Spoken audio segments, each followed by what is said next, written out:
How long did you last, Leroy? I think your last text was like It was second like quarter. 70 to 58 in the third quarter.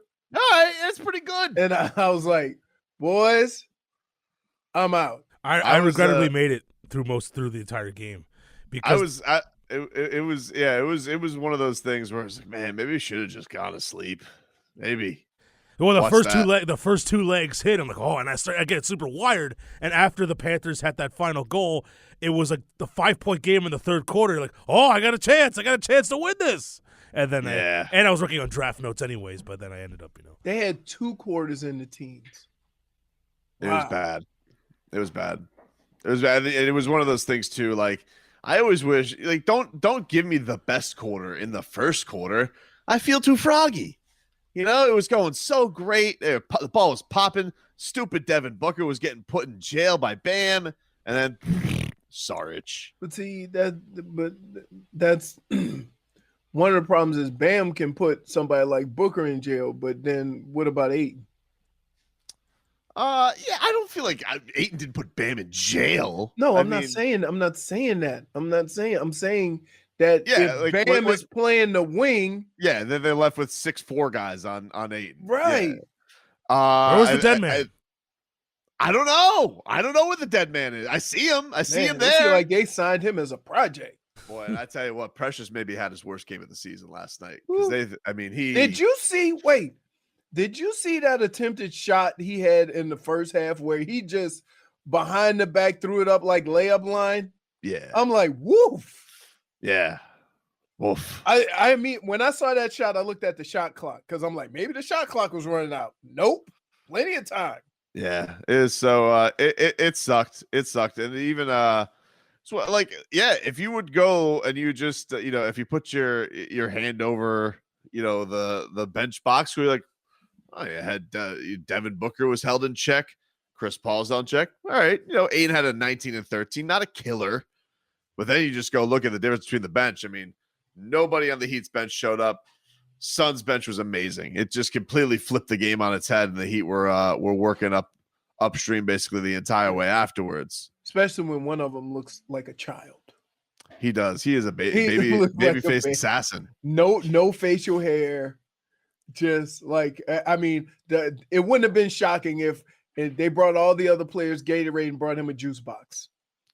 Chicken Lips Tobin, why didn't we play Dedmon? I don't know why Dedmon didn't play. I don't know. I don't know what his shape status is. I don't know where they think he's at physically. I know Spo did that thing where he goes, yeah, he's at the same physical level that Andre Iguodala and Trevor Ariza are at. And I'm like, well, those guys played right away. So, by the way, I mean, he could just go in there and put his hands up and he'll be taller. Yeah, just give it a run. Why? Right. Give it a whirl. I mean, especially after Precious threw up that roundhouse reverse layup off the shot clock. And Bielitsa looks like he plays in slow motion. Well, he's playing that Dirk school of European basketball where the slow Euro step. Well, they had they brought that. They brought it. They brought in a lineup in the third quarter that was Goran, Tyler, and Bielitsa. Forgot who was out there with Jimmy too, but it was like three out of. I don't know if you're shooting prowess, but you ain't to the point where you can pull up from the timeline. Yeah, from the logo. They're telling him like, hey, shoot, let's go. Like, you got the green light. I don't think they want him to show up from Steph land. Take a dribble or two, huh? He caught that ball and looked around. Position. He looked around and said, hey, I'm open. So, listen, hopefully the Heat can get it right tonight. The Suns are a very good team. I don't want to take credit away from them because they were saying last night, what did they start off 8-8 and they've been 31-7 since? Like, their record's incredible. Yeah. They're a really good team. And they're a really good team. It's amazing. Chris Paul makes every team he plays for better. But that's not, when you talk about Chris Paul, that's not the indication that you get. Like, it always seems like it's an issue. You know what I mean? Yeah, I mean, he's been, he's him in LA with the Clippers. The Clippers had a little bit of a nasty breakup. Always a team that got a lot of coverage, never really did much in the postseason. So there's that. And then, And he's going to roll an ankle at the worst time. oh yeah. Then he had then his stint in Houston was actually pretty good, but then he had the hammies get hurt at the wrong time. Right. Scared everybody off with his contract because his hamstrings got hurt at the worst time, so nobody really wanted to pick him up. But had a really great year with Oklahoma City and made them super respectable when I don't even think they wanted to win. And then this year has definitely made a huge difference with Phoenix. Right. And they were asking this last night, like, what do you think they could really be? I don't know. I thought Crowdy's point was right, like that the team mostly seems too young right now, even with Paul and having a guy like Jay Crowder having that veteran presence. But man, who knows? This West, I mean, it's dropping like flies between. Right. We got the news yesterday. Jamal Adams is done for the year, or has a torn ACL. So Jamal Murray. He's Jamal Murray is done for the year with the torn ACL. So that would seem to be a pretty big blow for the Denver Nuggets. Nuggets are 4-point favorites tonight. Oh, of course. I mean, listen. It would be 7. If Murray was healthy, it would have been like 7. Yeah, Jamal Murray still playing in that illegal air. Back to back, illegal air. And then you have Do you have illegal air when you're indoors? Oh yeah. Oh yeah. Well, you spend the whole day. I don't know about that. Oh, it always affects the I don't heat. know. Yeah, like we still. No, it's science. It sneaks in, bro. It's not science. It is science. Well, it is. What do you think? They have a humidifier? Air conditioning? No. Conditions the air. You're adorable. I wish I could pinch your cheeks right now. Really? Dude, are you sure? Oh, I'm sure. Oh, are you sure you want to go? Because it sounds like you're digging yourself a hole. Okay, so let me get this straight. So you think when the bus opens up there, you think that the air mixed together? Like you think that that's just... No. I'm saying when you're indoors. Dude, it's everywhere. Okay. So like when you go do the Stairmaster, it's a huff and a puff. You get out of the bus to walk to the hotel. It's like a boom. You catch it. That's a lot. Robbie, if you're an athlete and you can't survive walking from the bus, altitude, the illegal air, because of the altitude, you got problems that far exceed that game. Ryan Clark couldn't play games in Denver. That was a thing. He had a blood problem. It affects everybody. I tell you what, I never really paid that much attention to it. Because if I had to run a long distance at full speed, I was collapsing at the 40-yard mark anyway. Imagine 40-yard dashes. It didn't matter. In Denver. Huh? Running the 40 in Denver. Well, no, actually, wouldn't you be a little faster? Well, that's right though. I mean, if the ball carries, like Robbie, look, but you're huffing and puffing, like you're right. Here, can I ask you a question? A golf ball travels farther in Denver because of the thin air. Why wouldn't it be easier to run? Well, I mean, a golf ball is engineered by the stroke. I mean, your lungs get tired in the thin air, and you're huffing and puffing. Yeah, like not your for spurt, not for short spurts. Yeah, golf balls and baseballs don't have lungs. Yeah, you could have a Ferrari all you want, but what good is it if the battery dies?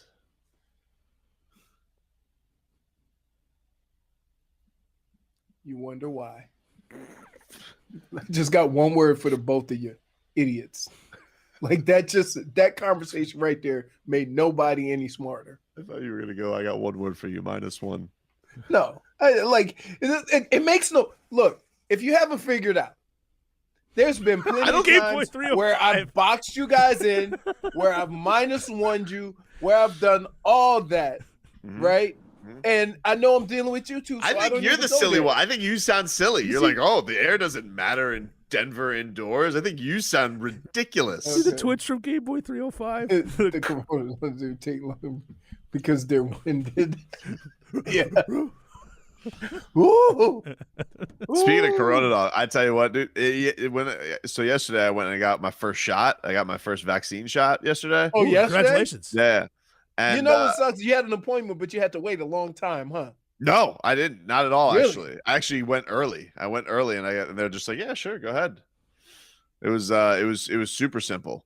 But it was one of those things where people keep telling you like the side effects that you're gonna have from the vaccine. It happened to me too.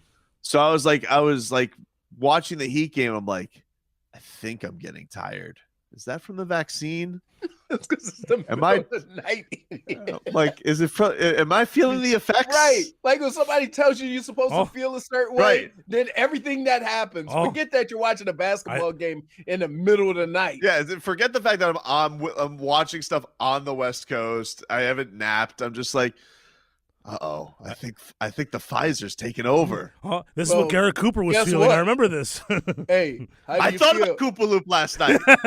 Hey, how do you feel about getting a vaccine that they now had to shut down? Oh yeah, you got the J&J. Yeah. I'm like, damn, my friend. Some people blood and clotting and what? Yeah. Now I'm like, lungs feel good. But I did feel get the because like I exercised and stuff, it got a little skewed, but I did feel a little run down. Right. But yeah, I'm fine. Like and I think one of the things is, and I don't know how accurate this is, so don't hold me to this. There's so fewer Johnson & Johnson shots that have been administered that any adverse reactions to the shot are going to stand out a little bit more because there's only 10 million Johnson & Johnson shot, and there's 160 million of the other ones. Well, I think that the Johnson & Johnson, and I'm bro sciencing here, but wasn't that the thing coming in that they did the least amount of research on it, and they did and it had the least amount of effectiveness, even though it was really good effectiveness. It wasn't quite it was more like an Adam Duvall, like it was a slugger, all or nothing. Every once in a while you're gonna have the golden sombrero, but it's probably gonna go deep once, so we'll see. What's what happens? You get injected by jets. That's what you. So did I imagine Bam Adebayo not being able to post up stars last night, or did that really happen? It's still not as bad as LeBron and JJ Barea, but it was pretty bad. I was yelling at my television. Well, Sarge is a big dude, so it's not like you could just roll. Big dude. He's a big dude. Big. No, big. Bench mob took over for Phoenix. Excuse me, Phoenix. Just getting all the firepower from their reserves, and the Heat really got nothing from theirs. I would say a big standout of that was Gogi. Especially Gogi's shot. The 3-point shot just wasn't there for him. I know there's Gogi's been taking it on the chin a little bit from Heat fans because of his numbers, and he certainly hasn't been shooting the ball well. He's been dealing with some back injuries. And so I don't know what's weighing Goran down, but he was aggressive yesterday. He got to the free throw line 8 times, and most of his misses were from 3. I mean, like it really just could tell. Like his shot was his shot from long range yesterday just wasn't there for him. And it was interesting because he actually he was talking about this before the game, Leroy, that for as good as the Heat's defense has been for the most part, he still thinks that they can hit another gear offensively. So here was the Dragon before the game yesterday. I mean, definitely the offense feels different this year than last year, but we're working on it. We need to share the ball more. I think so. Some games we're too staggered. We don't move a lot, and it's kind of plays in the opponent's strength. But we just need to. Last weekend was much better. I still think we can score 120 each game, and maybe play with a little bit higher pace. But we're getting there. The good thing is, our defense is been solid. It's top 5 in the league, so that's something that you can build on it, and the offense is going to come. Yeah, well, it didn't yesterday. They scored 86 points. Not if you're scoring right. Like I don't care how good your defense is. If you're scoring 85 points, 86 points, you're not winning. Yeah, it's not 1994, so 86 points just isn't going to cut it. I know that you missed those days, Robbie. I just think they get so caught up on like when the Heat have played their best, every player on the court realizes when he has an open shot and when he can get a better shot. And when their offense gets staggered, when it gets kind of cluttery or it doesn't look good, is you see guys with open shots and they tend to pass it to guys with less open shots.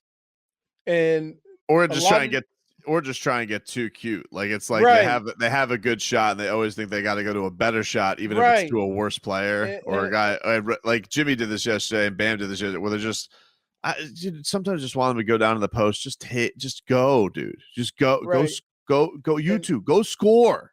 And I think it's hard to tell everybody on that team take the open shot when they're all trying to get everybody else the shot.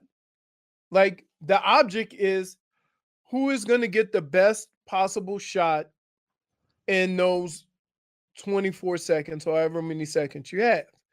And it is so fitting to watch Bam standing on the basketball court with a basketball near the foul line or somewhere just inside the three-point line with nobody within 5 feet for him and him looking uncomfortable because he needs to get rid of it.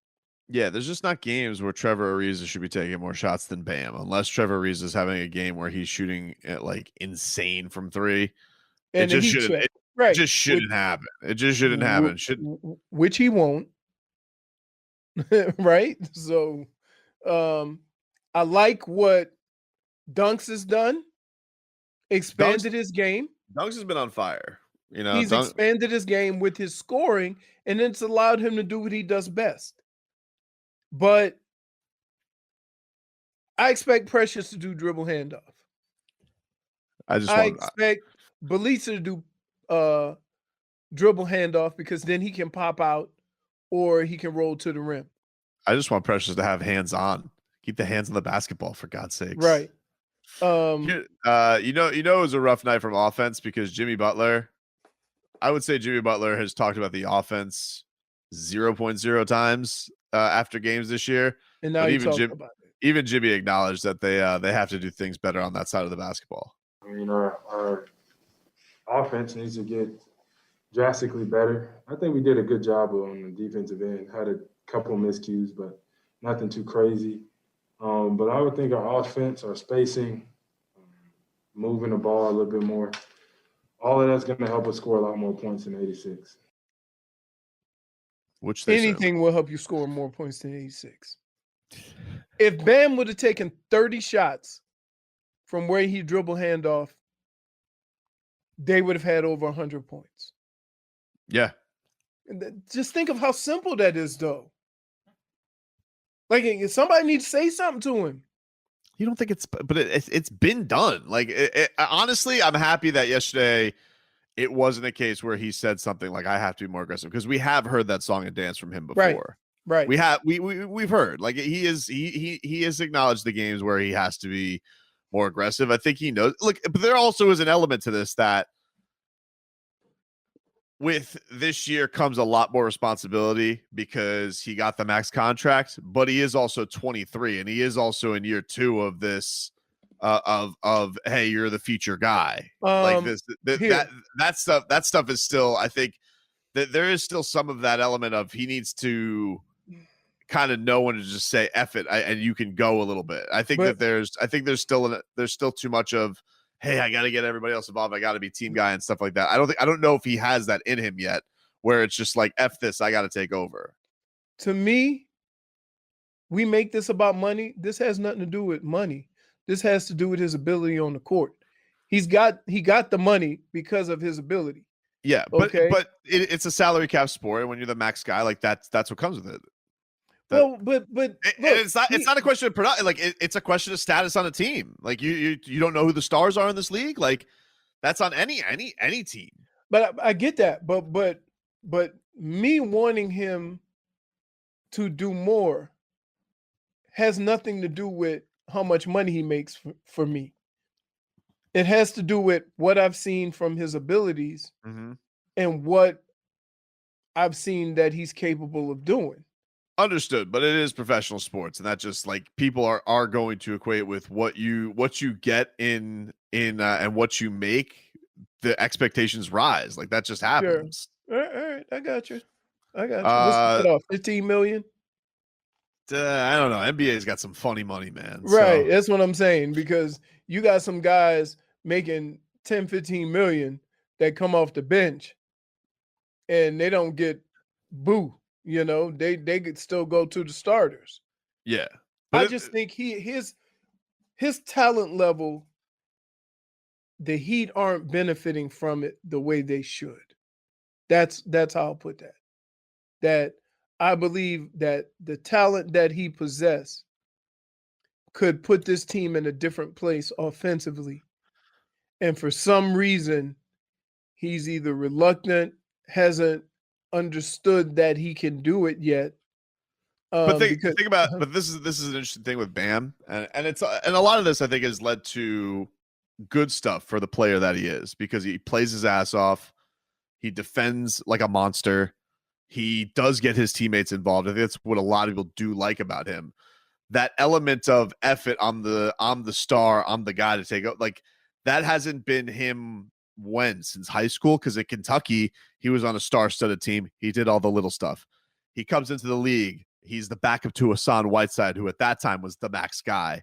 And what do? Your energy, Bam. You go, you defend, you rebound, you take a couple Gogi alley-oops. That's your job.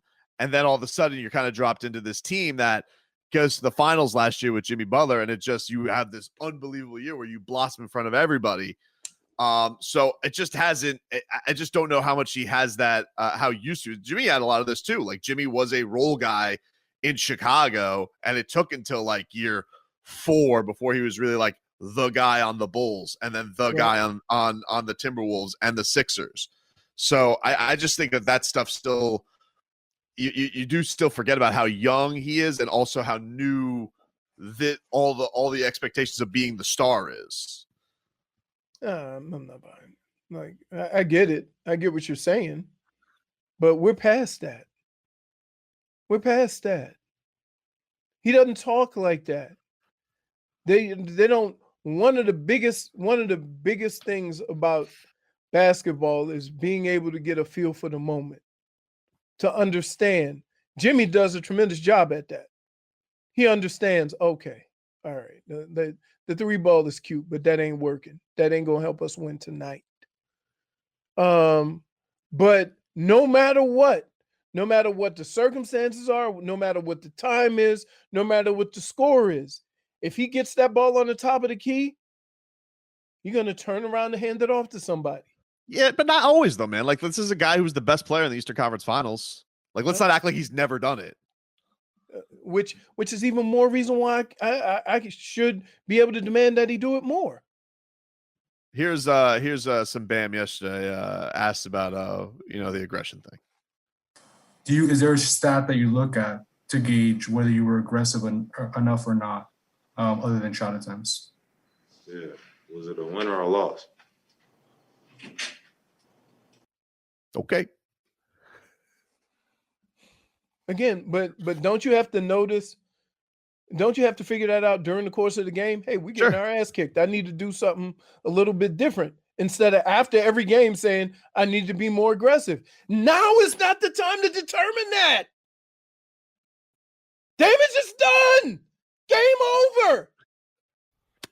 Dude, I was so mad at Dave Hyde. You just don't do that as a guy.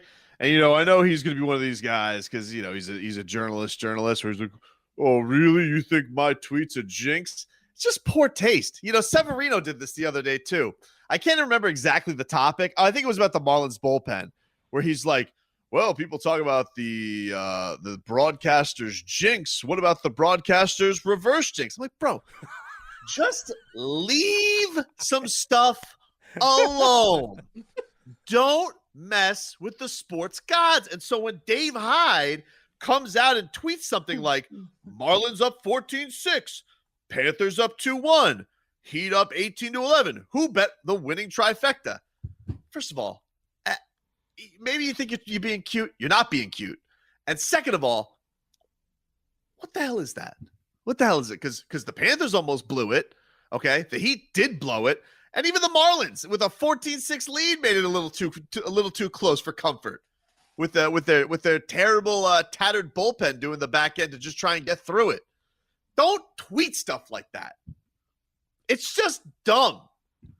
It's like you're wagging a finger at the sports gods, looking at me like, "Hey, sports gods, make me look a fool." Yeah, I hate that. Skolnick does that all the time too. You know, Skolnick will. If there's ever a hot streak, here comes Skolnick rolling in onto Twitter to let you know, and then whoop, opposite happens. Just put your thumbs away. Put a couple gifts out there, make people laugh, but stop making these blatant observations like they're going to keep coming true. I put my thumbs away years ago. I never looked back. Learn some. You know what? This is the problem. Like, they all got to get their takes out. Like, you got to write their little columns and you got to write your little thing. Do me a favor. Keep your opinions for after the game, just like you did for your deadlines. Okay? Then tweet some stuff afterwards.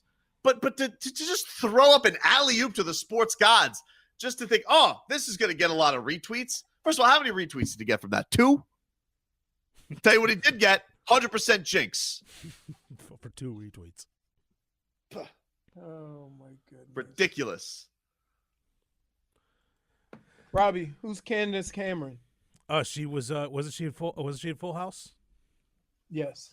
I watched Who's that the show. other one? Her friend that had the big Kimmy nose. Kibler. I don't know the actress's name, but I remember her on the show. She has a show now. And I remember Bob Saget in his stand-up comedy would rip her. And so that's the only reason why I know who that is. Man, he was a raunchy comedian. Yeah. So not like the dad in the TV show.